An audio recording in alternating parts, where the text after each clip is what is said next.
that a B.Ed does not really prepare you for a real classroom learning. Right. So the true learning happens when you see long-term changes in behavior, natural outcome for the learning process, and not teach to the assessment. Okay, let's look at the why. Right.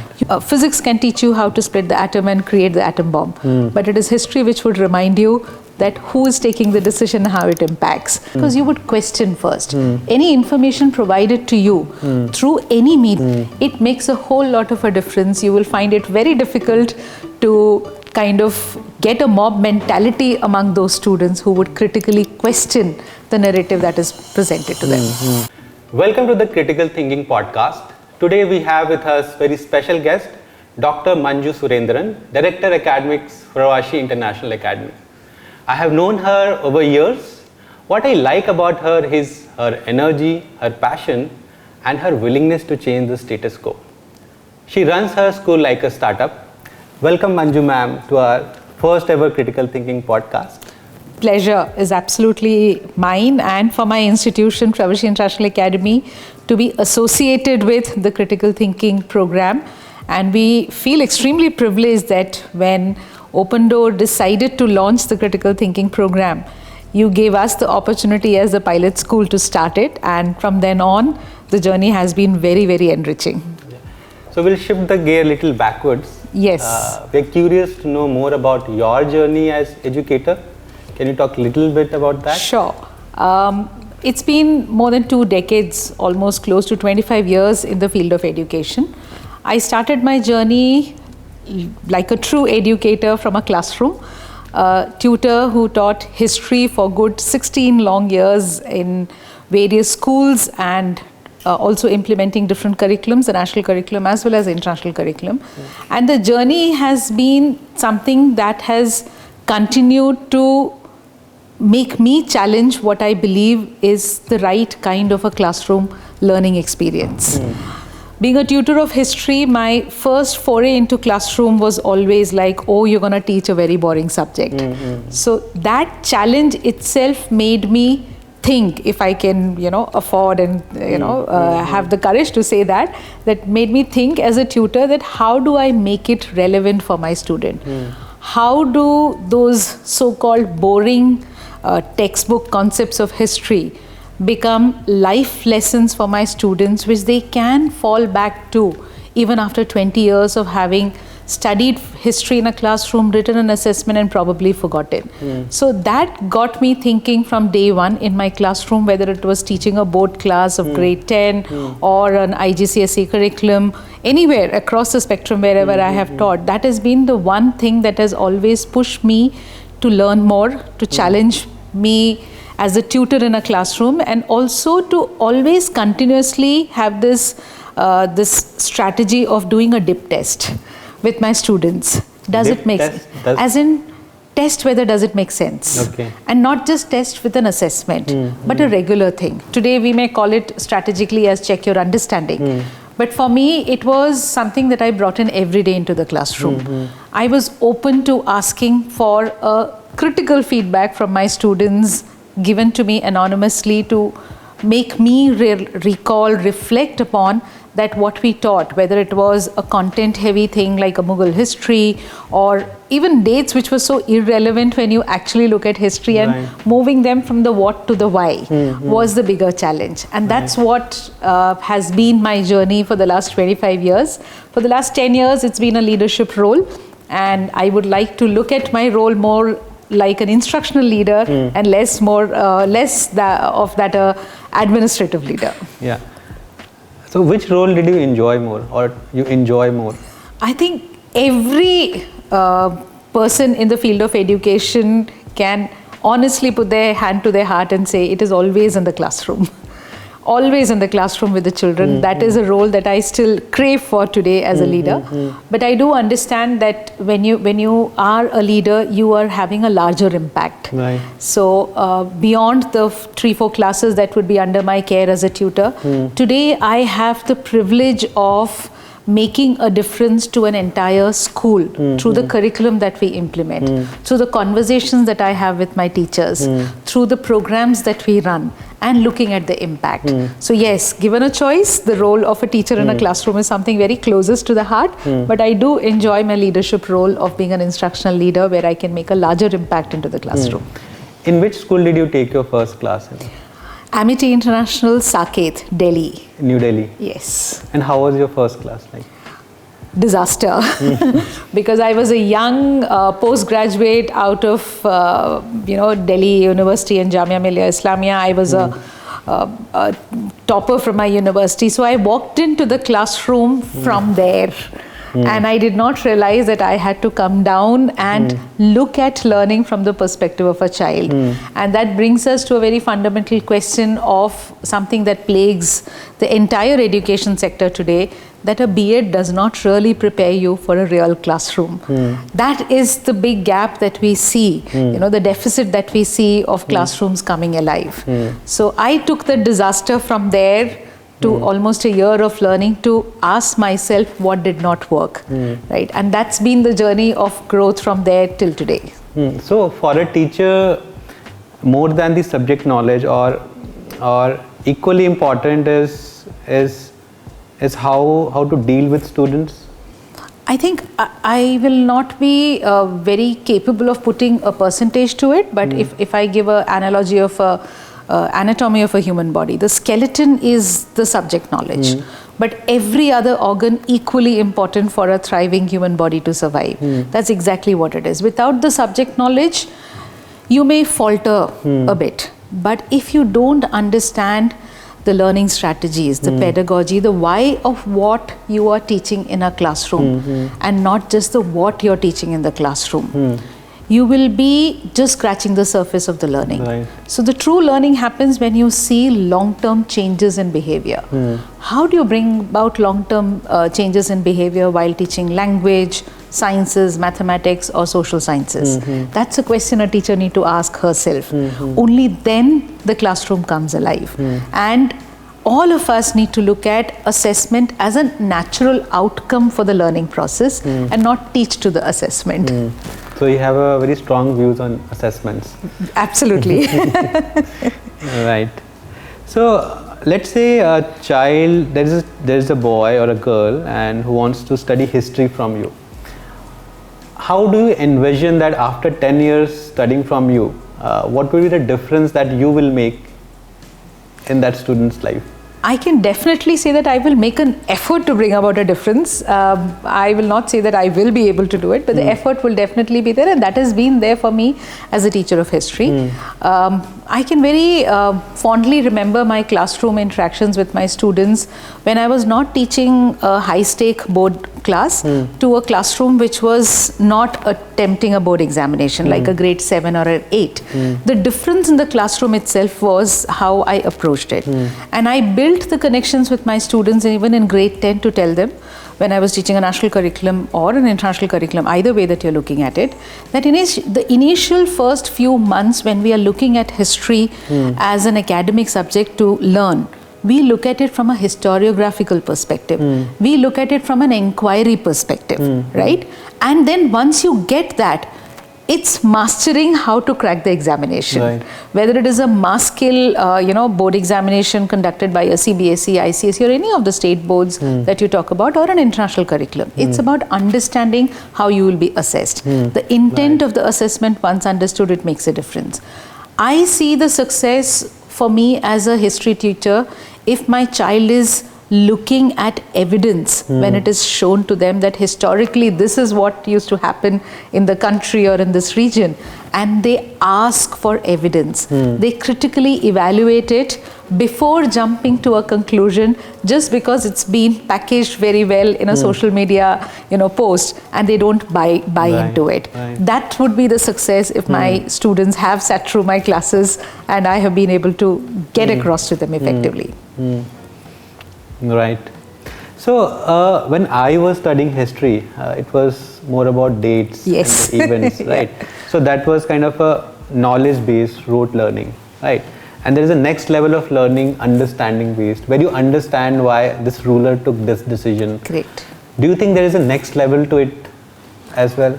how history was written also needs to be understood by the students, and who wrote what you're learning in the classroom also need to be understood. Okay. Because history typically in classrooms have been, or for that matter, most of the social sciences that you look at it, even geography, it's got a huge scientific background to it, whereas unfortunately a majority of our country look at geography only from a humanities perspective, and you lose out the scientific background to it. So history typically has been unfortunately looked at very fact loaded. So if you walk into a classroom and say none of the dates are important, let's forget it. Okay, let's look at the why. Right. You really bring in a different way to look at things. So when you're looking at a Mughal history or any of the civilizational history, when you see, and when you ask the children, now let's turn the lens around from the ruler's perspective to the ones who were impacted by the rules that were implemented. Who wrote their history? So the whole missing link of the oral history that is there in the Indian civilization or any civilization that you look at it is the link that actually makes you realize the impact of having a scientific approach or an inquiry approach, even when you study the so-called perceived subject like history, which is not supposed to be scientific in approach. When you do that, I have always had this opinion especially when I used to teach the senior grades, that physics can teach you how to split the atom and create the atom bomb, but it is history which would remind you that who is taking the decision and how it impacts. So a nation which invests heavily into languages, humanities and culture is going to create a generation which would think critically before jumping to a conclusion, and you would definitely see instances of communal riots, of hatred picking up, because you would question first. Any information provided to you through any medium, right, which shows you a certain community or a certain group of people having something that is antagonistic to you, right, you would first question it without just taking it. And I think that role is critical in every subject. History gives me a lot of space to do that, but equally does mathematics and sciences and languages. So if you build that thinking ability very intentionally, and not by the way, and not intuitively, but intentionally, if you bring that in, we are actually doing service to the nation by creating a generation which would be thinking before responding and not just reacting at everything. Can you give us an example of a particular event in history wherein you can show the difference between how a non-critical thinker would take that information and how would a critical thinker question that or take that information? Several. If I take up a very popular one like how Hitler and the Nazi Germany was perceived. To a larger extent, the whole narrative about Hitler as a dictator and what he did, and the popular media too, whether if you look at all the movies that have been made about Hitler's regime and especially the Holocaust, it's a very Western narrative, which very conveniently overlooked the appeasement that was done, which allowed Hitler to come to a situation where right in the middle of Europe, he could literally butcher more than 6 million Jews, and all the powerful countries around allowed it to happen. Or if you look at, which is very popular in even today in a lot of academic circle, it is being spoken about, the entire British curriculum that the students in UK study is absolutely silent about their colonial past. So if you ask a student from United Kingdom or Britain about what is the impact that UK had on the world, they will probably not have a critical viewpoint about what was the impact of colonialism on all the third world countries and how is it impacted. So when you're studying that, when you're looking at Nazism or the world between the two world wars, if you keep a linear viewpoint to it, that you're seeing it only from the point of view of the big powers, whether it is Russia, France, UK or US that you're looking at it, and you romanticize it, you completely blindside yourself to the other's perspective. I am not justifying at all what a Hitler did, but my submission to my students would be, was Hitler the only dictator that we are talking about? We are worse of them in the 21st century too. why is a popular narrative not picking up? Why don't we have Hollywood movies being created for that? So that discerning eye when a student develops, it makes a whole lot of a difference. You will find it very difficult to kind of get a mob mentality among those students who would critically question the narrative that is presented to them. Yeah, so I understand the importance of questioning in the classroom, but we also have to look at the practicality of it, how it has to be. I mean, there is a syllabus coverage, there are assessment, there are a set of SOPs to be followed. So how do we blend both the two? And do you face any challenge? Did you face any challenge? Of course, absolutely. Of course, I face a challenge, and I face it even today as a leader when I would like to, not toe the beaten path and be a maverick in looking at things from that perspective. It is about making an effort to, for a tutor to understand and for a leader to make her team understand that what is the backbone and the foundation of what you're teaching. So, a thinking student is a student who is very invested in the classroom. The effort and the time required to develop critical thinking is an investment which is going to reap you far more benefit than a straight-jacketed approach to cover the syllabus. So the standing joke always is, let's not cover the syllabus, let's uncover it. So in history, if I talk about it, something like a national movement that needs to be taught. Generally, in most of the national curriculums, it starts somewhere around grade 8 when a student is exposed academically to the journey of the national movement of the country. We trace it back and we start from the revolt of 1857 and we go up to the independence. So if you look at a 12, 13-year-old child studying that and you take a perspective, a linear perspective of only the movement of dates, imagine the number of dates, events that they have to think about it. I have done it in my classroom and I have just told them, okay, let's today just look at the dates. In groups of 4, sit down, let's just write down all the dates that is there in your textbook, right? And let's have a quick quiz in your tables of who is getting which event happened at that point of time. Swap the table, go to, move from one table to another, sit, whatever has been done by the other table, just sit at it and see, have they got the same sequence over there? Now let's come back and forget the dates and let's start filling the meat into what actually happened. And can you find a clear spiral vertical narrative to it, right? So even in any other subjects that you, I can very confidently talk about history, but if you take up any other subject, languages, or if you take up mathematics or sciences, like in languages, if the skills are polished, the content is just a vehicle. So the focus on the skill is an investment to also critical thinking. So typically, I take this example of letter writing. All of us studied language where we were taught how to write a formal letter and an informal letter. The whole focus was getting on the format. Left aligned, this is how you write. But you never thought critically, right? I wish some of my students had asked, because I had asked this to my English tutor way back, that we write this letter to the editor, but when I open the newspaper, I don't see such letters over there. So why am I writing like that, right? Had we asked this, that today, the languages have progressed at the international curriculum that we implement, the Cambridge curriculum here at Fravashi International Academy, across the spectrum when the students write, we are already training them to think critically and ask, is this letter going to make sense when I write a formal letter? So if we invest that time, you are not spending a lot of instructional time blindly to cover the syllabus. You get in more student agency also. So do you think that in the entire syllabus, there's 70 to 80% of the things student can learn by themselves using such activities? Absolutely.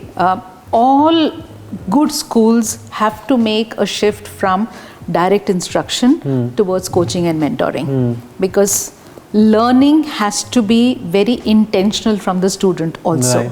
And for that to happen, you will have to really nudge them, support them, monitor them and coach them to reach there. And that's where the whole role reversal happens. I don't think so in the 21st century, Abhishek, anybody can still afford to be the sage on the stage. You will have to become the coach by the side. You will have to stand besides the students and coach them into what you want them to learn and support them and keep pushing them for complexity. And that's where the differentiation also comes in. And you leverage the students their ability to learn with the peer has to be leveraged in every classroom. So we use this phrase sage on the stage. Yeah. So in the olden days, if you just look back, Mahabharata, Ramayana, so there was a culture of sage on the stage. Why do you think it worked back then? I don't think so. It was the way we perceive it today. Even back then, the whole concept of the Gurukul, where a guru allowed the student to learn by doing. It's only the imagery. If you look at all the popular imageries of the sage sitting and the students are sitting down, so we kind of, I don't know, we romanticize that into something like a sermonizing thing. But if you look at and if you read all the available material about it, the Gurukuls were not sermonizing. They allowed the students to experience life, and through that they learned. We kind of compartmentalized it, frozen it into curriculums, again printed them into textbooks, and we made them so watertight that we have forgotten that the life experience is what needs to come into every classroom when you're talking. So when we say sage on the stage, I have this this observation very truly, wherein the teaching community feels very overpowered, that I have to be the sage on the stage. I have to be always right. I cannot have a situation where I don't know the answer, right? That comfort has to be. The vulnerability of a tutor has to be there in the classroom. Then you learn with the children. Right. So do you encourage those vulnerability to come out and Absolutely. being open about it? So if I talk about the curriculum from Open Door, the critical thinking curriculum that we implemented, none of my teachers have ever had an experience of being taught critical thinking, right? And then they had to teach that to a cohort, a generation which is so ahead of them. Information influx at the click of a button. Now you have to teach them to think critically through a curriculum. A huge challenge. So we started our journey from first and foremost accepting and acknowledging that none of us know where this is leading. How do I empower them? That's where I reached out to you, and the team has been extremely supportive of the kind of support with curricular things that has come to us, the trainings, the shaky grounds whenever we were not very sure how to go ahead, the support that came in, and a very clear, open commitment to the teachers that if things are not working out, let's talk about it. That's been the biggest success for us in terms of implementing the curriculum the first year. And the next year has been, I have more willing tutors ready to take that challenge. First year, when we propose, I can't do it. But that movement to the next year has been much more smoother because of the comfort that was built up. So Manju ma'am, how are students responding to these critical thinking classes? Because it's happening separately, not as part of their subject classes. Correct. So we have, very intentionally added a lesson exclusively for critical thinking. It's part of the weekly curriculum timetable that runs over here. And some of the very good, rather comments or compliments that I've heard is, this is one class where I have a free flow of my opinion, and I don't feel the apprehension to say something where I would be booed down that this is not making sense. So that was a very encouraging thing coming from the students. They had this lovely project that they ran I think for almost 3 weeks. Can the Maggi noodle actually cook in 2 minutes? So that was a project, I think my last year grade 7 had done it, and they were so excited about it. They wanted to present it for one of our parent engagements, and they stood there in the way they confidently questioned the parents' assumptions also. So they will start with the question, does the Maggi noodle cook in 2 minutes? And the parent would very honestly, very intuitively give an answer, yes. But when have you checked it? Were you there with a watch checking it? So what stopped it, or did it actually cook? If not, what stopped it from? So what is the claim? Is the claim correct or not? So the confidence in questioning a so-called known fact or a claim that was developed among the students, and also the patience that the students exhibited. It took time to come to that. They were not looking at immediate results. So when they did this project with Maggie also, I think it was almost 4 lessons. That's almost a month that you're looking at it. They went with it, and they were patient to complete it, and then question themselves and then present it in front of the adults, whether it was a parent or another class that they wanted to present it. So it's been a journey where the students have really taken to it. It's like fish to the water. I'm looking forward to seeing very evident results of transfer of the skills into other subjects, because as an international curriculum school, there's not a single subject that we can implement without thinking capabilities. Right. It's impossible for us. But when we are intentionally running a curriculum, it is making a difference, not just for my students, but for my teachers also, right, to plan ahead and think that I need to bring in these elements into my everyday classroom and not just during the critical thinking class. Right. So, Manju ma'am, in critical thinking class, essentially we are teaching students to question. Correct. Right. Now, if you take an example of a child, a baby, a 5 years old baby, a 5 years old baby also questions. True. Right. Now, what is the difference between a question of a critical thinker and a question of a baby, or a random question that we ask? That comes from. So, critical thinking, somebody who's exposed to a curriculum with critical thinking or has been very intentionally coached to think critically, when they frame the question, the way they frame the question, the kind of evidence that they are looking for from the answer, and not just looking at it that the louder the noise, the answer is correct. They are evaluating it before accepting it. So that's the difference that you see. So the why. I'll give you another example. My students recently wanted to run a hackathon. So the computer science club, the students, it's purely a student-led initiative, and they had come with a proposal to me that we want to run it and we want to go ahead with an inter-school hackathon. So I said, okay, fine, you first put the plan on paper and come and tell me what can go wrong if you want to do it in the next 15 days, and what are your strengths in being able to pull this through.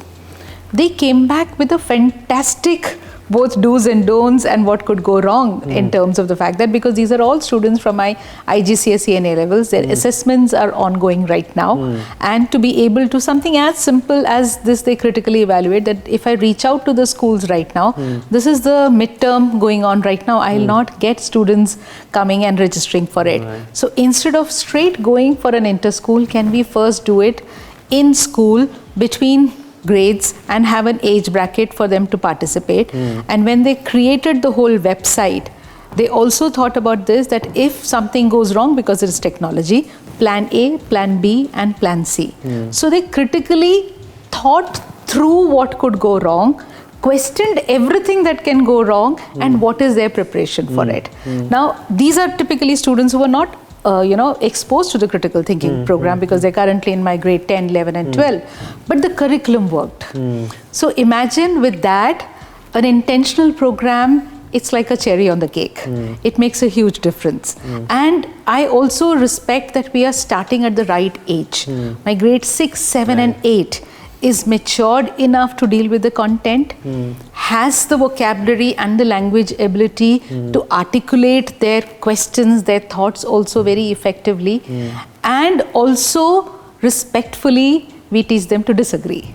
So that's the journey that I see, and I'm very confident that these students, once they move up to my A levels, which requires a lot of depth, and they have to really deal with a lot of content on their own and evaluate it critically before they come to the assessment stage. They're going to be much better learners, independent learners, than the batches that we have had till now. So Manju ma'am, in a school system, everything is structured. True. Right? The board has certain directives and there are SOPs. So how do you manage to embed new thoughts in already preset things?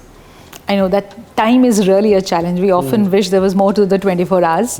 And when a parent also have these conversations with us, they want a full package, everything to be done. From outsourcing parenting to moral values to education, sports, you name it, they would like everything to be done.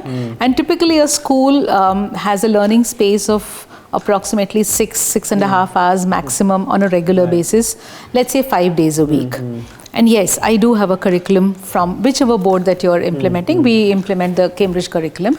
But all boards till grade 8 gives you a lot of freedom. It's how you view it and what you do with it. Because the board requirements for the high-stake assessments in any board only starts from grade 9. That's one magic mantra every leader should embrace with understanding. You can actually bring about a radical change the way you are implementing the curriculum from grade 1 to grade 8. Once you set that foundation, you don't have to struggle much when the student comes to grade 9 and 10. And if everybody does it, so we are a very mobile population as of today. Our urban cities are moving. People are moving for employment, and, primary reason and other reasons too.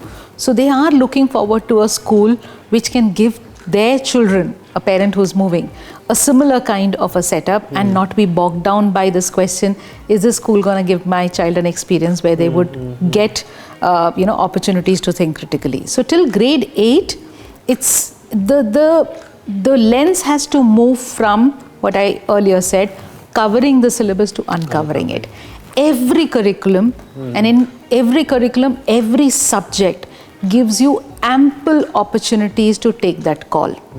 With confidence, with understanding, you can actually take the call that which are the concepts which are vertically progressing up to impact the learning, which requires an assessment perspective, like in languages. Even if you have a curriculum which has got a text which says you've got to read 6 prose and 5 poetry that needs to be taught in that grade, which are the ones from a skill perspective you want to do purely for pleasure reading? Which are the ones from a comprehension point of view do? Which are the skills that you're mapping? Focus on that.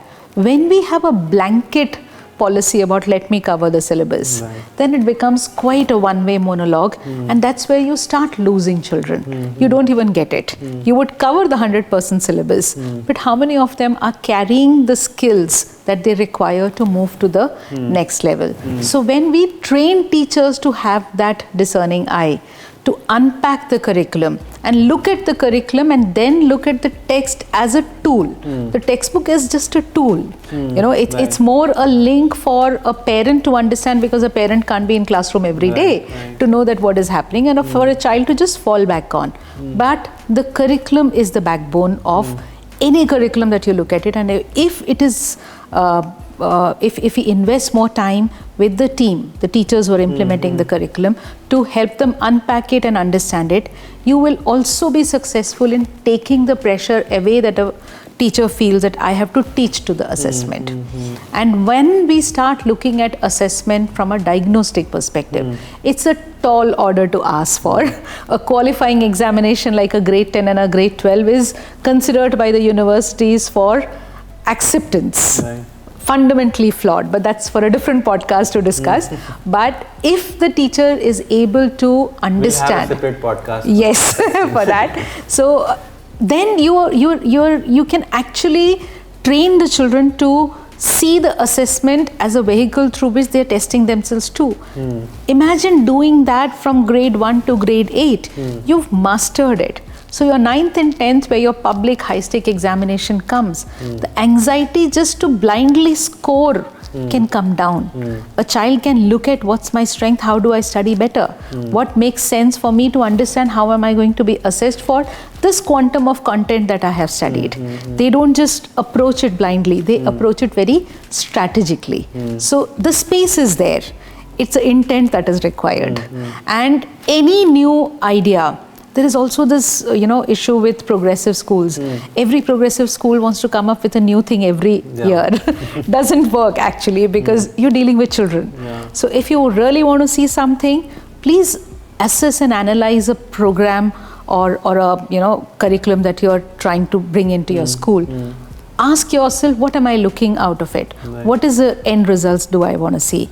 How do I get my stakeholders to support? Like the critical thinking, when we implemented, we made sure that all my stakeholders were informed, aligned, and it's still an ongoing process. We had a parent session before we started. Correct. So we had a parent session, we spoke to the children, we had training for the teachers, and it did not stop there, it is still ongoing. I just had an event currently wherein my students from the critical thinking, this was an interact event known as the Bazaar Haat, where products made by my students was sold for a profit, that is a fundraising event. Right. We had a critical thinking set up over there, wherein students presented their 5-6 project to every visitor. They caught hold of them from a logical fallacy. They spoke about these things and they questioned the visitors also. So it's an ongoing process. We don't just implement a curriculum. We keep an eye to make sure that it is giving us the kind of vision outcome that we had envisioned when we started. And if it requires an iteration, we do definitely reach out. You know that we reach out very often. Interesting. Just shifting gear a bit, I had this one question in my mind. So looking back in my school days, so there were teachers who used to explain concepts so lucidly, so clearly that you understand it that moment. Correct. So for example of Newton's law, the teacher will discuss all the examples that are there and you understand it. Yeah. It's not that you don't understand it. Do you see any risk with that, any problem with that, wherein explanation is so clear that, I mean, there's no scope of question only? Very difficult to accept that there is no scope of a question. Yeah, I mean, it seems. It seems like that, because if you encourage such sort of, I mean, do you think there should be a balance even there, that it should not be so crystal clear as well that... No, can I reframe it too? The teacher's role in explaining a concept, especially at an introductory stage when you are introducing a new concept to the class, is very, very fundamental. There is no two ways about it and there is no discount to it. But when you have done the basic concept clarity, the next is the interaction. Right. If that interaction doesn't come, you are not looking at the retention from a long-term memory, and neither are you looking at the application coming. Because if no question is coming, it's only surface level. Right. I have not absorbed it enough, and I have not tried to understand if this concept can work in a different setting. I am not implementing that in my head, in my thought, and neither in my life. Then you won't see that. It's a typical joke among a lot of schools and students and teaching community. You will all learn the Pythagoras theorem. Right. Solve it, get the scores, but where do you use it in life if you have not pursued it? Right? Typically the same thing in terms of, if I talk about my subject, why do you need to understand the chronology of something that happened 500 years ago? How does that impact me today? Right? So if I don't learn the concept to be able to transfer it to another setting and question its validity, that is the engagement that needs to happen in a classroom. So however clear, lucid an explanation of a topic can be in the classroom, if it does not lead to a conversation and engagement from the students where they need to have questions in their head, you're not looking at a change in behavior or a change that is what we call as learning that is happening. Right. And it won't be retained. It will not be retained. And it's sort of an illusion that you get that you have understood. True. So when we did the Great Depression in grade 10, it used to be in the CBSE curriculum. I still remember reading parts of Cain and Abel to my students in the classroom to make them understand that how did that impact the whole world, right? How it had a cascading impact. But for a grade 10 student, and I'm talking about almost 2 decades ago, when you didn't have so much of information available, for a student at that time to understand something related to Great Depression, the Wall Street crash and all the financial economic aspect of it's very difficult. So we did that in the classroom. I actually read the parts of the Cain and Abel from the story, Jeffrey Archer's book, for them to understand. When I taught Nazism, I actually had readings of the boy in the striped pajamas and picked up experts from the movie also clipping to make them understand the emotion behind it, to understand what actually happened. So that led to a lot of conversation. And the plus point is, because of that conversation, a lot of my students went back to read more than what is there in the textbook. So that got them thinking, and that's exactly what you want them to do when they learn something like history. Right. Do you think the education landscape has changed in India for good over the years? Yes, I'm a very optimistic person and I see it changing. I will not say that it has changed, but it is changing. The conversation that we are having today would not have happened a decade ago, right? The conversation where we are questioning the status quo. Most leadership roles were looked at as custodians of the systems and processes created. But today leaders are ready to question that and dismantle it also, so that the students that you're preparing for a world which is so unpredictable, we're doing justice to them. We often have this conversation here with my team also. I keep telling them that there is nothing a student cannot learn today on their own. So how has over the years, how has the expectation from a school leader changed? I think, Abhishek, it's a Pandora's box when you say the expectation from education has changed today. And for a school leader who's at the helm of affairs, it's actually a 180-degree shift that has come. It's no longer only about preparing children for examination. Unless you're preparing children for life, I think as a leader, I'm not doing justice, or no leader would be doing justice. And that's the benchmark we should keep in mind, and that's the dip test we should have when taking any decision. Like for us at Fravashi International Academy, it's something that I have very fundamentally learned from my leaders like Ratan sir and Meghna ma'am. Any decision, it could be something as may sound trivial as an infrastructural decision to a pedagogical decision of a curriculum to be implemented, not to be taken up, is always tested against how is the child benefiting out of that decision. And when you say that, you also take it to the next level. This child, when he steps out of the school after his grade 12, how have you equipped that child for a world which you cannot predict as of today, even 2 years hence? Earlier it was quite easier. I'm sure your parents, my parents could really see a linear line. You take this up, you take this university, and that's your life set. Today when we talk to our children, 2 years hence, given the geopolitical situation, the kind of courses that are available today at the university, the acceptance criteria, it has become so fluid. So what are you preparing them for? Right. So that preparing them for life is a very fundamental question. Sounds simple, but it is extremely deep for every leader at all levels in a school to ask whenever you're taking a decision which impacts the pedagogy, the learning, even the infrastructural design of an institution. So it's easier to say that we're preparing them for life. Yes. But it's much more difficult to implement. Absolutely. Like if I talk about one last thing in terms of a curriculum, if I can say, we run a financial literacy program across. My grades 1 to grade 8 have a dedicated financial literacy program. With that, your critical thinking program that we are running, we've seen fantastic results where a parent has come back and told us that my child was having a very very clear or discussion with me on a dinner table that how can he lend his pocket money to me at a certain interest rate and what are the risks involved. The child was able to do a cost benefit analysis of what the money he has and if he lends it to me at a certain interest rate. They were so impressed with the articulation of the child and also being able to analyze the risk. Now this is something when we implemented financial literacy and we got our maths and science team to get involved into it and actively involved into it.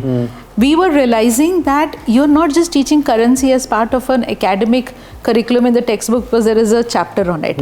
You're actually making it real for the children. So my grade 4 is able to articulate finance today, including my grade 9 and 10 who go up to the level of investments and capital market. So these are conversation and purely non-assessment based, yet something that works very effectively. So that's a very conscious decision. A child who's stepping out after grade 12 should know how to look at their own personal finance, understand investments and savings. Interesting. So you have given lots of anecdotes about students. Can you share one anecdote from your personal life where you have used critical thinking? So personal experience of lack of critical thinking from adults is something that we see across. If I take an example of how a parent would decide about a school purely based on a Facebook review, but spend more time and investment to buy a car. That's a lack of a critical thinking. I could replace the car if I don't like it, but I'm fundamentally going to scar my child if that's not. Maybe there also with Facebook rating. Absolutely. No, but if you look at it, most people really invest a lot of time, go and physically verify what they've heard about a car, take a test drive also before they invest and buy a car. But with schools, it's conversations. I have a group of friends, so they are sending their children over there, so it's okay. But critically evaluating, and also critically evaluating from the point of view that, is that the curriculum correct for my child? Because there's no best school as such. You have to evaluate what it gives you. Does it make sense to you? So that's a lack of critical thinking when I say in terms of a very important decision you are taking as a parent, right? So if I look at it from, I think pandemic was the best example of the lack of critical thinking that the whole world had seen, from all sorts of remedies which were passed on in WhatsApp university and messages, from, fact that you could spray yourself with antiseptic and you could drink this and take care of it. And from well-meaning, intelligent, educated people who bought that. I think that's something that should have told the whole world that we really need to bring in critical thinking. Because if you see from the perspective of the world also, critical thinking is the backbone of a democratic setup. If you don't train this generation to think critically, they're always going to be bogged down by fake news and narratives which are going to be pushed with an agenda. Right. So you think it's all the more important in the today's world? Absolutely, especially with the noise being so loud. A child on a regular basis is exposed to more than 10,000 data points and information. How do you discern it? How do you categorize it? How do you test it against evidence? How do you validate it? That's a very, very critical thing that needs to be there in every curriculum, irrespective of whichever curriculum, and in every classroom, right? And as a generation, for us, we need to also understand that when a child questions, it's not always disrespect.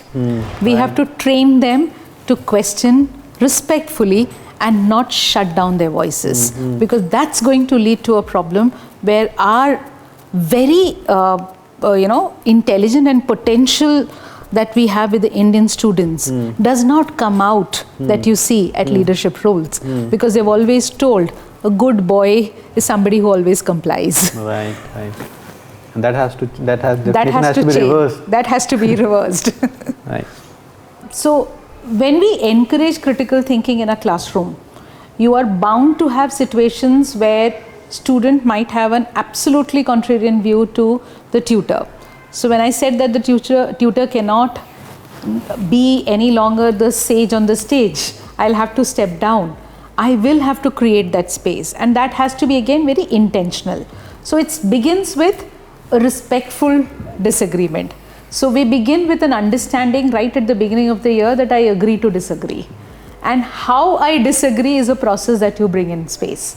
That I do not agree with this, and this is why I feel so. And a teacher has the space to say, I don't know about it, I need to come back to you. So it's a very conscious decision to build that every single day. It cannot be a success if it only becomes something that I speak about in a staff meeting and we go gung-ho about it and then we forget it.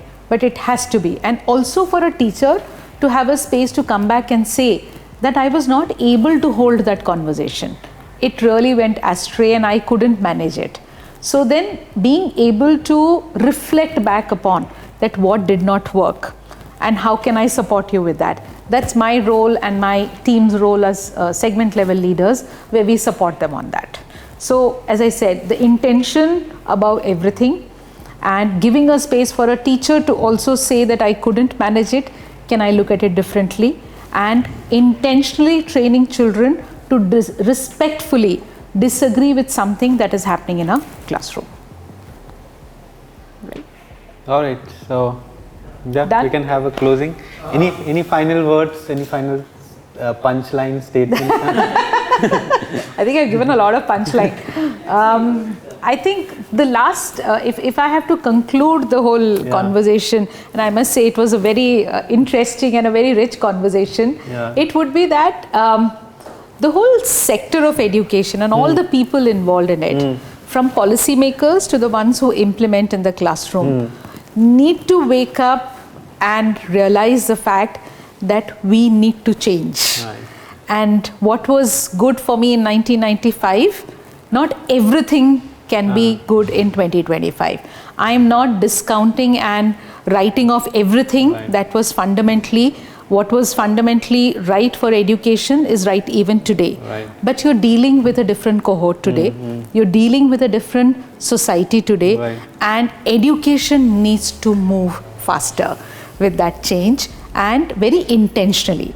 Unless we do that, I think we are not doing service to our students under our care, and that will not be right.